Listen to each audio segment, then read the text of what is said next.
So I finally have my voice back, and yay.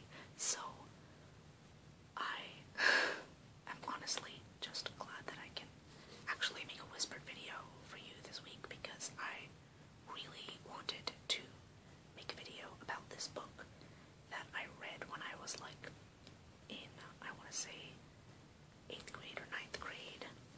Some of you may know, called Speak. It is a Pulitzer Prize winner. It is a New York Times bestseller book written in 1999 by Laurie Halse Anderson.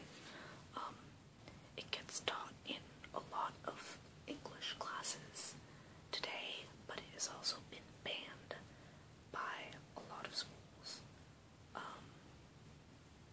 Because, and I should warn you about this, I guess trigger warning, because the main topic of this book is rape. So rape, sexual harassment, stuff like that. Also, depression.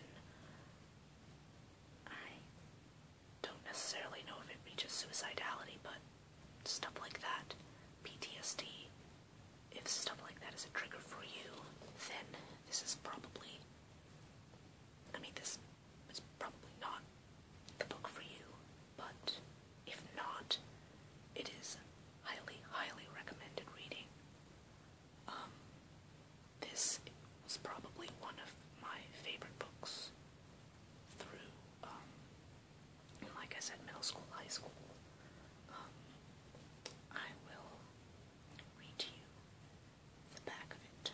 So, the tough, tender, and darkly funny story of a teenage outcast. Melinda Sordino busted an end-of-summer party by calling the cops, so her old friends won't talk to her, and people she doesn't know hate her from a distance. The safest place to be is alone, inside her own head.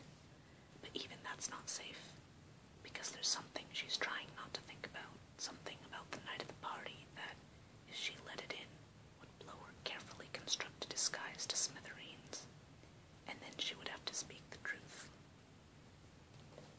So, this is also going to be a massive, massive spoiler alert for this book, because I'm going to read to you the first chapter,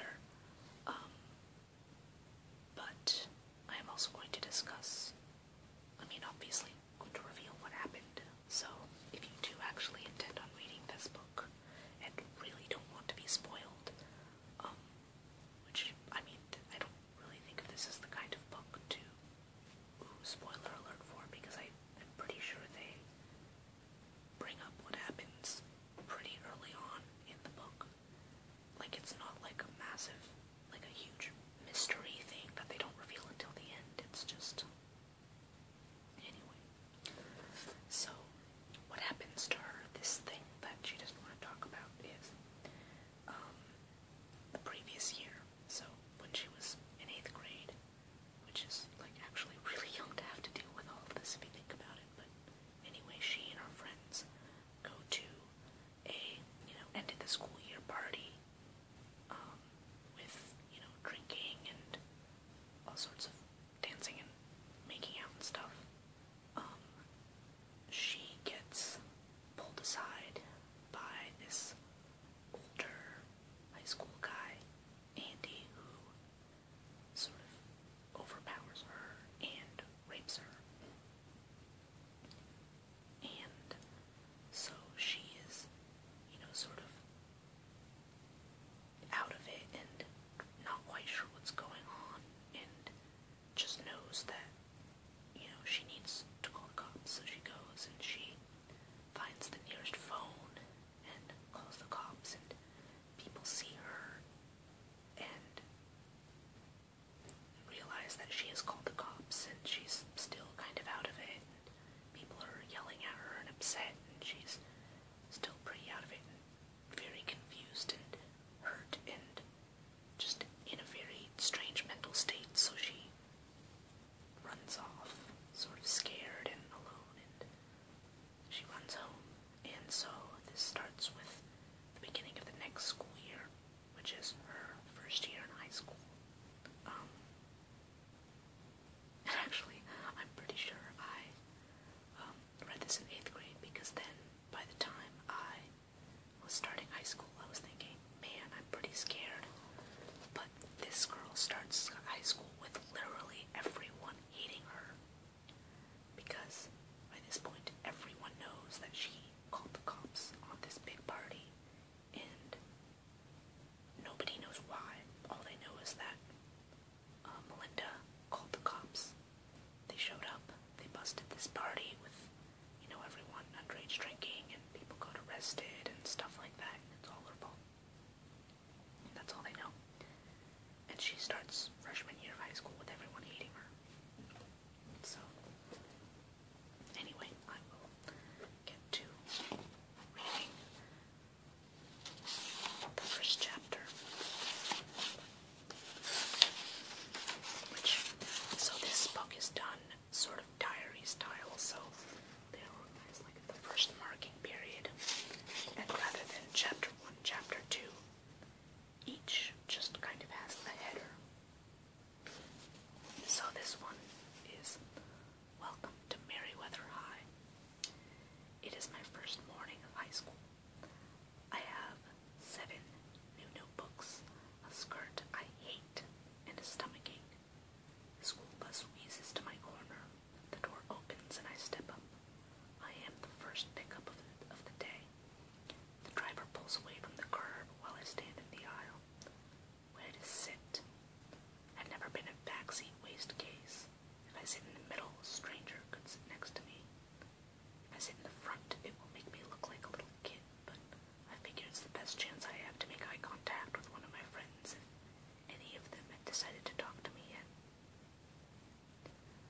The bus picks up students in groups of 4 and 5. As they walk down the aisle, people who were in my middle school lab partners or gym buddies glare at me. I close my eyes. This is what I've been dreading. As we leave the last stop, I am the only person sitting alone. The driver downshifts to drag us over the hills. The engine clicks, which makes the guys in the back holler something obscene. Someone is wearing too much cologne. I try to open my window, but the little latches won't move. A guy behind me unwraps his breakfast and shoots the wrapper at the back of my head. It bounces into my lap. Oh. We pass janitors painting over the sign in the front of the high school. The school board has decided that Merriweather High, home of the Trojans, didn't send a strong abstinence message, so they have transformed us into the Blue Devils. Better the devil you know than the Trojan you don't, I guess. School colors will stay purple and gray. The board didn't want to spring for new uniforms. Older students are allowed to roam until the bell, but 9th graders are herded into the auditorium. We fall into clans, jocks, country clubbers, idiot savants, cheerleaders, human waste, Eurotrash, future fascists of America, big-hair chicks, the Marthas, the suffering artists, thespians, goths, shredders. I am clanless. I wasted the last weeks of August watching bad cartoons. I didn't go to the mall, the lake, or the pool, or answer the phone. I have entered high school with the wrong hair, the wrong clothes, the wrong attitude, and I don't have anyone to sit with. I am an outcast. There's no point looking for my ex-friends. Our clan, the Plain Janes, is splintered, and the pieces are being absorbed by rival factions. Nicole lounges with the jocks, comparing scars from the summer league sports. Ivy floats between suffering artists on one side of the aisle and the thespians on the other. She has enough personality to travel with 2 packs. Jessica has moved to Nevada. No real loss. She was mostly Ivy's friend anyway. The kids behind me laugh so loud I know they're laughing about me. I can't help myself. I turn around. It's Rachel, surrounded by a bunch of kids wearing clothes that most definitely did not come from the East Side Mall. Rachel Bruin, my ex-best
has received.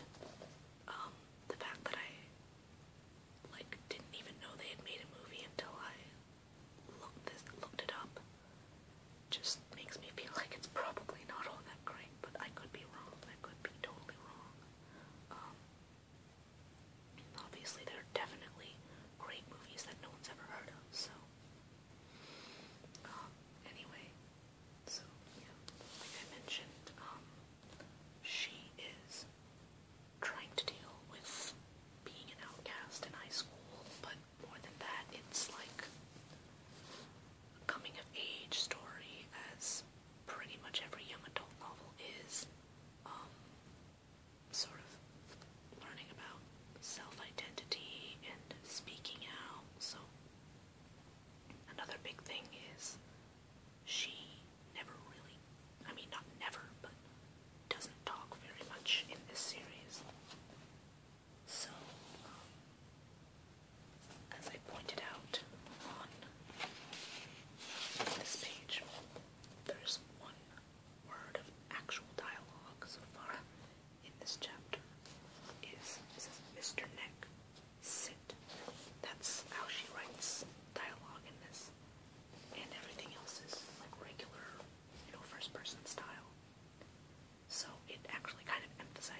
that's basically what happened to me, where I woke up in the middle of the night and I had this very distinct image in my head from a dream or nightmare of a girl sitting alone in an alleyway crying, and wrote a story about it. And it's not one that I've really shared with you guys or shared with very many people, actually, but who knows, maybe I should.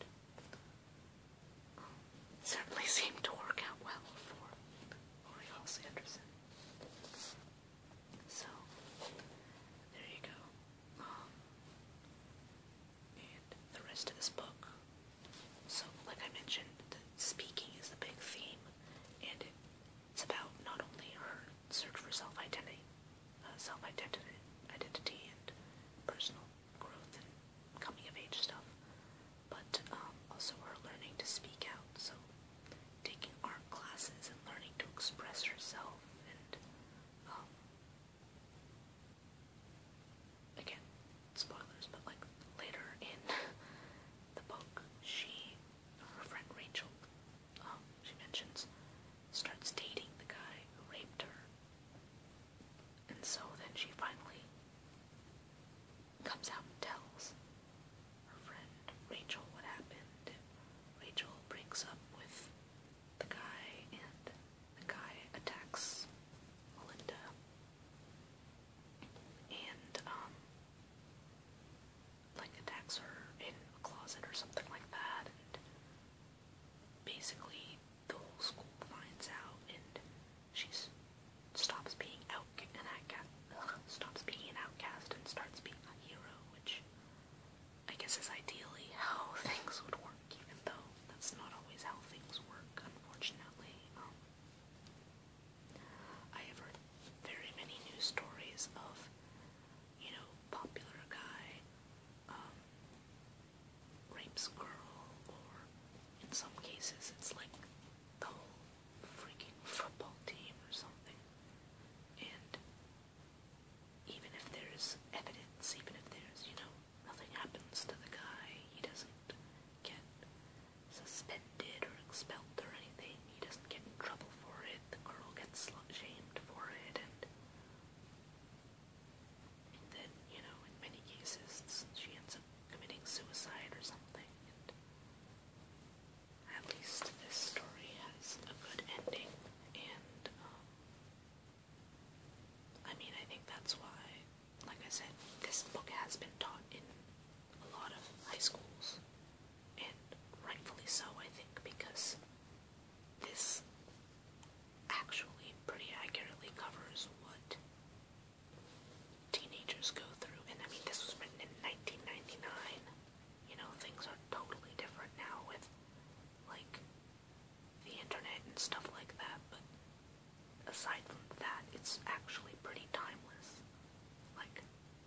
This still sounds more or less like what a teenager would be going through, and how she would talk, and how she would view the world, and how she would feel about all of these things, and again, when you read it, you can still tell it's a little bit dated. The ways that she talks about cliques, the ways that, she takes the school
especially, I don't know if I have any readers who are, like, in high school.